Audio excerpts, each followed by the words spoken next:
নমস্কার। বিশেষ কারণে আপনাদের সামনে আসতে হলো। ইতিমধ্যেই গত 16 তারিখ বিশেষ নির্বাচনী নিবিড় খসড়া তালিকা সংশোধন, ভোটার তালিকা সংশোধন, তার খসড়া লিস্ট পাবলিশড হয়ে গেছে।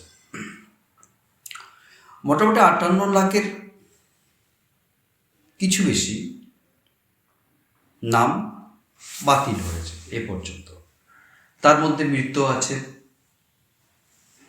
স্থানান্তর আছে, খুঁজে পাওয়া যায়নি আছে, এরকম অনেকটা বাদ দিলে এবং হিয়ারিং আছে, সংখ্যাটা কত দাঁড়াবে বুঝতেই পারছেন। এই জন্যই কথাটা বলা হচ্ছে যে পশ্চিমবাংলার বিরোধী রাজনৈতিক দলনেতা, যিনি একসময় তৃণমূল কংগ্রেসের সর্বোচ্চ স্তরের তালিকায় দ্বিতীয় ব্যক্তি হিসাবে নির্বাচিত ছিলেন, অথচ বিজেপিতে ঢুকবার পর, মানে ওয়াশিং মেশিনে ঢুকবার পর, ওয়াশিং পাউডার নির্মা দিয়ে তাকে ধৌত করার পর, তার মতো সাধু পুরুষ, তার মতো একটা বিশেষ ধর্মবিদ্বেষী মানুষ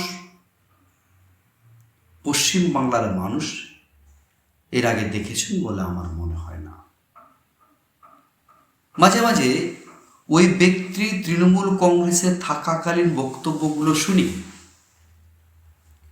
তখন মনে হয় তার ভিতরে এইরকম একটা সাম্প্রদায়িক মনোভাবাপন্ন ব্যক্তিত্বের অবস্থান।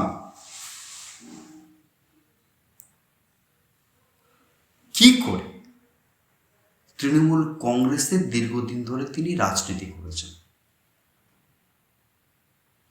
এবং শুধু বিরোধী দলনেতাকে বললেই হবে না, এরকম অনেক তৃণমূল কংগ্রেসের লিডার আছেন যারা একটা সময় বিজেপিতে যোগ দিয়েছিলেন, পরবর্তীতে আবার ঘরে ফিরে গেছেন।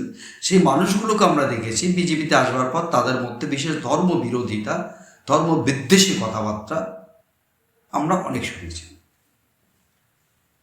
আমরা আমাদের দেশের সংবিধানকে বিশ্বাস করি, সংবিধানকে মান্যতা দিই, আর সেই সংবিধানের শপথ নিয়ে একজন নির্বাচিত প্রতিনিধি যখন নির্বাচিত হওয়ার পর কোনো রাজনৈতিক দলের মঞ্চে দাঁড়িয়ে বিশেষ ধর্মাবলম্বী মানুষদের বিরুদ্ধে বিষোদ্গার করেন, আমাদের দুঃখ, আমাদের আক্ষেপ, কেন সেই মানুষটির উপর সাংবিধানিক আইন কার্যকরী হবে না? সরাসরি ধর্মবিদ্বেষী কথা, সরাসরি একটা ধর্মকে চিহ্নিত করে তাকে বিদ্বেষ ছড়ানো, এই সাম্প্রদায়িক দাঙ্গা ছড়ানোর অভিযোগে ওই মানুষগুলোকে গ্রেপ্তার করা উচিত, আইনানুগ ব্যবস্থা নেওয়া উচিত। এসআইয়ের আগে তার কি লম্ফজম্প! 1.5 কোটি রোহিঙ্গা যারা পশ্চিমবাংলায় ঢুকে পড়েছে, 1 কোটি অবৈধ অনুপ্রবেশকারী বাংলাদেশি মুসলমান এই লিস্ট থেকে বাদ যাবে। 1.5 কোটি 2 কোটি মানুষ বাদ যাবে। কোথায় গেল রোহিঙ্গা? যে 58 লক্ষ লোকের নাম এই পর্যন্ত বিভিন্ন কারণে বাতিল হয়েছে বা কেউ কেউ ডাক পাওয়ার অপেক্ষায়, আজ প্রশ্ন করবেন না সেই নেতাকে, সে বিরোধী দলনেতাকে? এই বাতিল এবং শুনানির জন্য নির্ধারিত ভারতের সম্মানীয় নাগরিকদের মধ্যে কতজন রোহিঙ্গা আছেন, কতজন বাংলাদেশি অনুপ্রবেশকারী মুসলমান আছেন? প্রশ্ন করবেন না? কেন তার বিরুদ্ধে ব্যবস্থা নেওয়া হবে না? পশ্চিমবাংলার সচেতন নাগরিক, সচেতন বলি তার এই প্ররোচনামূলক কথাবার্তা বক্তব্যগুলোকে গুরুত্ব দেননি। যদি দিতেন আর একটা গোধরা হতে পারত, আর একটা সাম্প্রদায়িক দাঙ্গা, অবশেষে 26-এর বিধানসভা নির্বাচন। মানুষ মারার মধ্য দিয়ে, সংখ্যালঘু নিধনের মধ্য দিয়ে যারা অস্ত্র দিয়ে আসবার স্বপ্ন দেখেন, তাদের বিরুদ্ধে পশ্চিমবাংলার মানুষ এত সচেতন পরিচয় দিয়েছে, সচেতনতার, যে তার এই উস্কানিমূলক বক্তব্যে কোনো প্রতিক্রিয়া এখন পর্যন্ত ঘটেনি। এবং আমি খুব আশাবাদী পশ্চিমবাংলার মানুষ সেটা ঘটাবেন না। হ্যাঁ, এর মধ্যে 2-4 জন খারাপ মানুষ দুই সম্প্রদায়ের মধ্যে, দুই ধর্মের মধ্যে নেই, তা অস্বীকার করা যায় না। কেমন নির্লজ্জভাবে বলে, কোনো লোক লজ্জা নেই, রাগ ঠাগ নেই, সরাসরি একটা ধর্মকে আঘাত করছে। আরে নিজের ধর্মকে যারা ভালোবাসে তারা অন্য ধর্মকে সম্মান করতে জানে।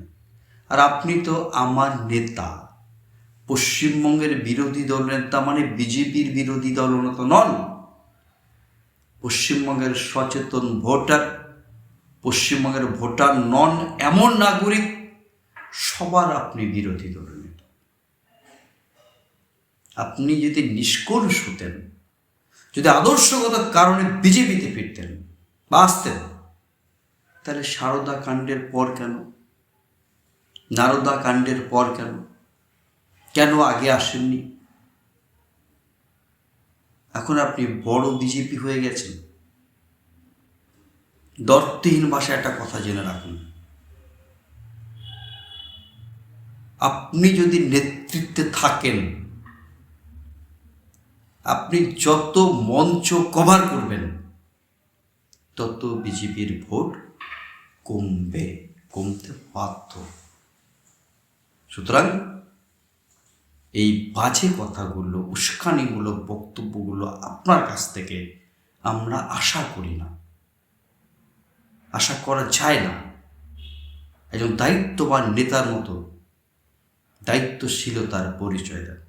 আপনার সেই রেকর্ড, ক্যাসেট এখনও খুঁজলে পাওয়া যাবে। কুচবিহারে আসার পথে আপনি খাগড়াবাড়ি মোড়ে যখন আক্রান্ত, মানে প্রতিরোধ করা হচ্ছিল আপনাকে, তখন তো এই রোহিঙ্গা রোহিঙ্গা, এই যে মুসলমানরা চিৎকার করছিলেন। কেন দাদা? আপনি তো কোনো ক্ষতি করেনি এই সমাজ, এই ধর্মের মানুষগুলো। কেন এত উস্কানিমূলক কথাবার্তা? আসলে কি জানেন, পশ্চিমবঙ্গ বা ভারতবর্ষে এই সম্প্রদায়ের মানুষগুলোর শিক্ষাগত চেতনা, শিক্ষার পরিমাণ, চাকরিতে অংশগ্রহণ একেবারে নিতান্ত পরিমাণে। বলে শুধু আপনি নন, তথাকথিত ধর্ম নিরপেক্ষ দলগুলিও ধর্মের ভয় দেখিয়ে, বিজেপি বিরোধী দলগুলো যেমন বিজেপির ভয় দেখায়,